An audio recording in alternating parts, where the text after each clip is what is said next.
Bonjour et bienvenue dans cette nouvelle vidéo de présentation des programmes i2, AnySoftBook et eBase. Je m'appelle Jean-Jérôme et je fais partie de l'équipe support des produits i2 en France.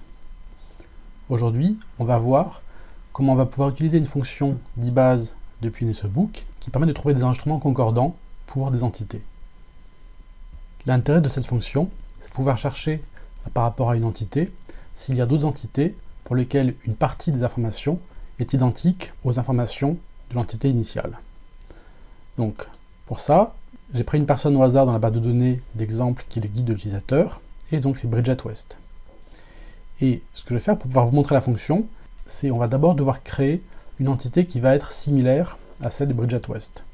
Donc je vais faire un clic droit, guide de l'utilisateur, afficher. Voilà. Donc là, j'ai les informations sur Bridget West. Ce que je vais faire, c'est que je vais rajouter dans la base de données une autre personne dont le prénom sera légèrement différent, ou même dont le prénom pourra être entièrement différent, mais on aura le nom, le sexe et la date de naissance qui seront identiques. Donc pour ça, je vais faire copier. Voilà. Et donc là, je vais changer le prénom pour l'appeler par exemple Ingrid. Donc, Ingrid West, femme, née le 30-11-53. Je clique sur enregistrer et fermer. Donc là, j'ai Bridget West et Ingrid West, qui sont toutes les deux des femmes, qui ont le même patronyme et qui ont une date de naissance identique. Je vais enlever du graphe Ingrid West pour ne conserver que Bridget West. Je clique sur la personne et dans le panneau source de données, je vais dans sélection, je descends un petit peu, et ici j'ai enregistrement concordant. Je clique dessus et ça m'ouvre une fenêtre de recherche des enregistrements concordants pour West Bridget. Et donc ici, à gauche, vous avez la liste complète des champs qui décrivent l'entité. Donc vous avez le champ et à chaque fois la valeur. Et ici en bas, vous avez 4 petits boutons. Ces 4 boutons, le premier va permettre de sélectionner les champs discriminatoires, ou les champs discriminants.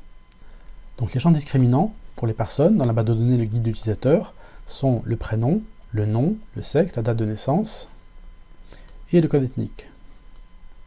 Ce qui veut dire que si on essaie de créer une personne avec le même prénom, le même nom, le même sexe, la même date de naissance et le même code ethnique, eBase va considérer que c'est un doublon, et eBase va proposer de fusionner ce nouvel enregistrement avec l'enregistrement déjà existant. Mais on peut avoir des cas, donc c'est le cas justement que j'ai créé, où on a des personnes avec un prénom différent, mais le reste est identique. Et ça peut être le cas, soit par exemple dans le cas où on a une erreur de saisie, soit dans le cas où la personne a fait exprès de saisir un autre nom ou un autre prénom. On pourrait par exemple avoir le cas d'une personne qui a entré un premier prénom, par exemple Marie-Charlotte, avec un trait d'union entre Marie et Charlotte. Il a été créé une deuxième fois avec Marie espace Charlotte. Il aura pu être entré une troisième fois avec uniquement Marie. Par contre, le nom, la date de naissance, le sexe, ainsi de suite, seront identiques. Donc, le fait de pouvoir par exemple décocher prénom, ici, et de conserver nom, sexe, date de naissance et code ethnique, ce que ça va faire, c'est que ça va demander à eBase, montre-moi toutes les personnes qui ont le même nom, le même sexe, la même date de naissance et le même code ethnique que West Bridget. Là, si je clique sur rechercher, il me trouve West Ingrid, donc c'est normal puisque je l'ai créé exprès, mais on pourrait très bien trouver, en gros par hasard, le fait qu'il y a dans la base de données eBase une personne avec le même nom, le même sexe, la même date de naissance, ainsi de suite. Et je pourrais avoir plusieurs enregistrements résultats. Donc là, si je veux envoyer ces résultats, ou ce résultat dans le cas présent, au graphe, j'ai plusieurs possibilités. Soit je fais un clic droit, et ici donc j'ai ajouté au graphe, étendre avec les paramètres, ou étendre vers un nouveau graphe. Donc là, par exemple, je peux faire ajouter au graphe. Soit l'autre possibilité, c'est simplement de cliquer sur fermer. À ce moment-là, il demande souhaitez-vous intégrer les éléments correspondants sélectionnés au graphe.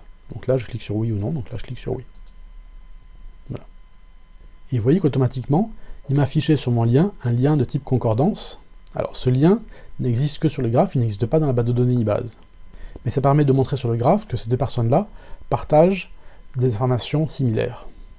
Et là, si je double-clique sur le lien, dans description et cotation, j'ai le fait que le nom, le sexe, la date de naissance et le code ethnique sont communs aux deux entités. Là, je clique sur OK. Et là, je vais repartir de Bridget West et je vais réappeler la fonction enregistrement concordant.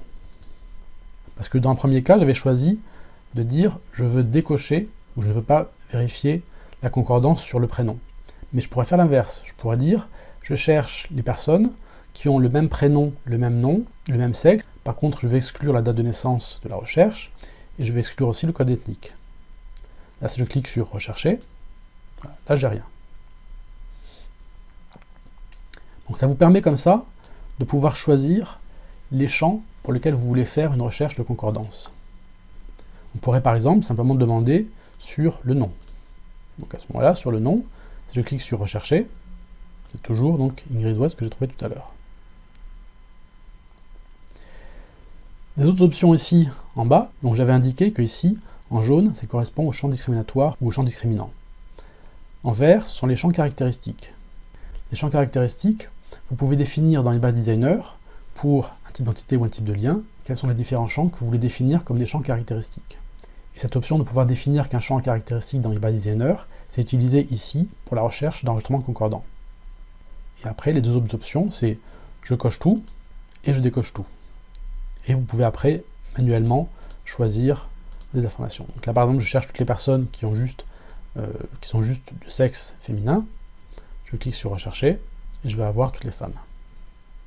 Alors cette fonction de recherche d'enregistrement concordant, ça ne marche que si vous avez juste une entité qui est sélectionnée. Donc là par exemple si je sélectionne ces deux entités, vous voyez à ce moment-là que la fonction enregistrement concordant est décochée. L'autre point aussi important de se rappeler, c'est que cette fonction de recherche d'enregistrement concordant ne fonctionne que pour les types d'entités, pas pour les types de liens.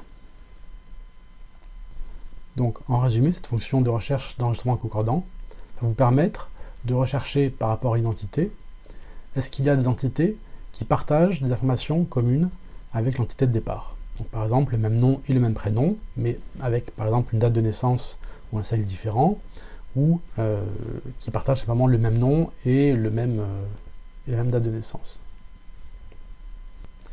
Voilà, j'espère que cette vidéo vous aura permis de mieux comprendre l'utilité et l'intérêt de la fonction rechercher des enregistrements concordants dans eBase depuis LetSoBook. Merci, au revoir.